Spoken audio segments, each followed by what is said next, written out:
nervous energy, and if we don't focus that energy, we end up doing things that are distracting, such as some people will pace the stage and they'll walk back and forth, and it can be almost dizzying.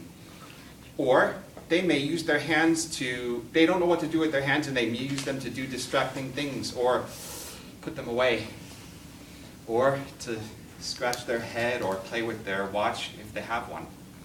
So there are a few things that we can keep in mind to improve our body language. But first we need to know the 3 basic types of body language that there are.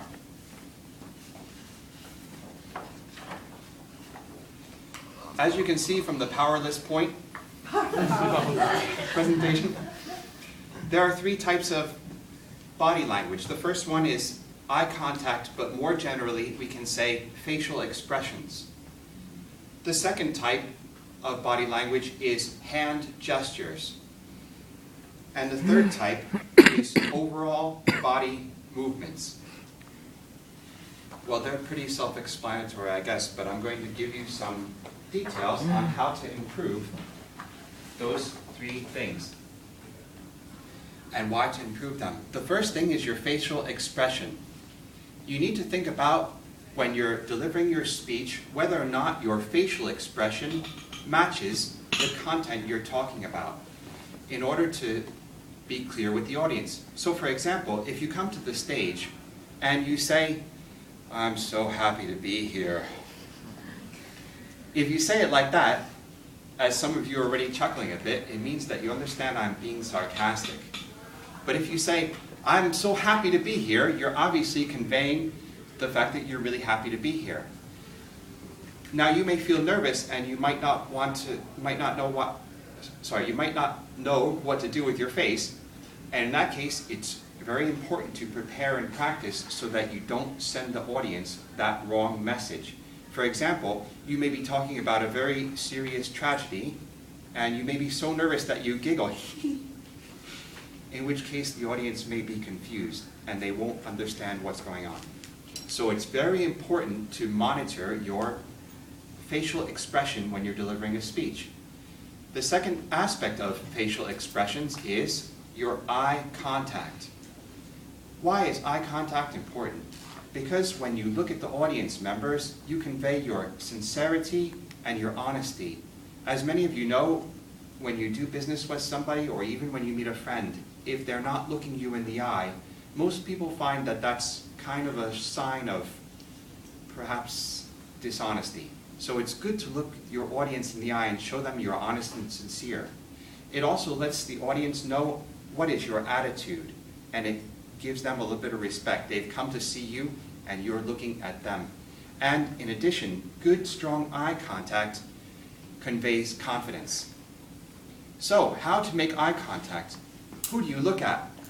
There's a few different methods. First, you can choose the most smiley, happy people to look at you, because you may notice that there are some people who are scowling at you for no apparent reason, so try not to look at them.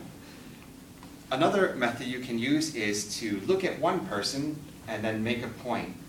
That person would be on the left. The second thing you could do is look to someone in the center and deliver another message. And then look to the person on the right and deliver your third message.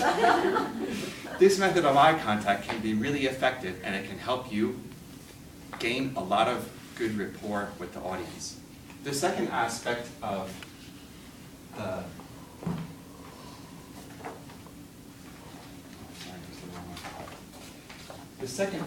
is the hand gestures.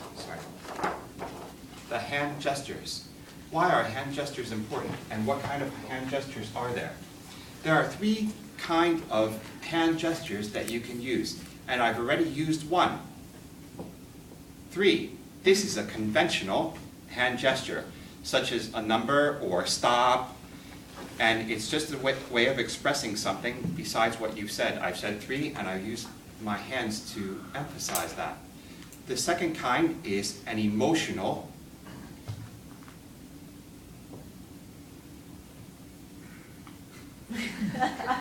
Is that your head gesture?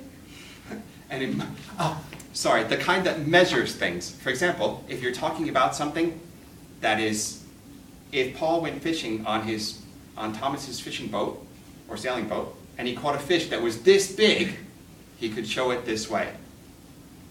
So that's the second way you can show your hand gestures. And the third way is the emotional hand gesture. For example, if I go like this, what am I expressing? Frustration or disappointment. Or if I go like this. Hooray! Exactly. I'm excited. So this kind of simple hand gesture can help you to embellish and add content to your speech. So what is the third kind of body language that you can use when you're delivering your speech? Well, that is your whole body motions. When you see somebody delivering a speech, often you don't want to see them pacing around and making it look like they are a lion in a cage. So it's good to have intentional full body movements.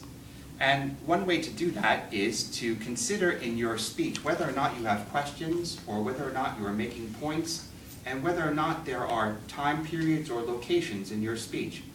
For example, if you're talking about a time that was, for example, Thomas talked about 1994, was it? With the pre-2000, and he stood over here, and then later he stood over here to tell us about his son calling him old on the airplane. So he used a little bit of stage geography to show time and space. The second thing you can do is when you want to make a point or ask a question to the audience, you can get closer to them like this. For example, are you enjoying the meeting tonight? Yes. Yeah. And by doing so, you engage with the audience. As you know, in personal conversations, when the two people lean in towards each other, it means that they're showing interest in each other.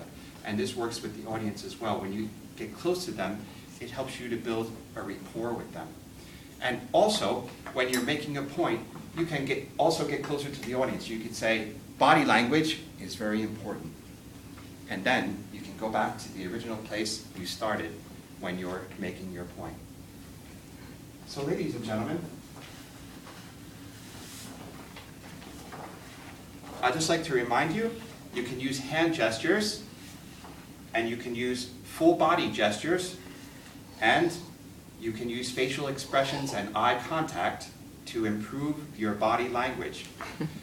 It's very important that you practice as well. You may think it's a little bit crazy, or your family members might think it's crazy. So you can go into your toilet at home where there's a mirror and you can practice delivering your speech using your facial expressions in the mirror. Or you can videotape yourself and get an idea of what you look like when you're delivering your speech. Of course, content is very important. And if you're passionate about your content and you believe in what you're saying, many of these things will come by nature, especially your hand gestures and some of your body movements.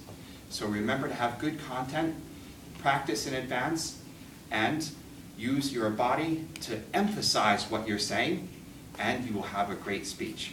And I will turn it back over to Paul, the Toastmaster.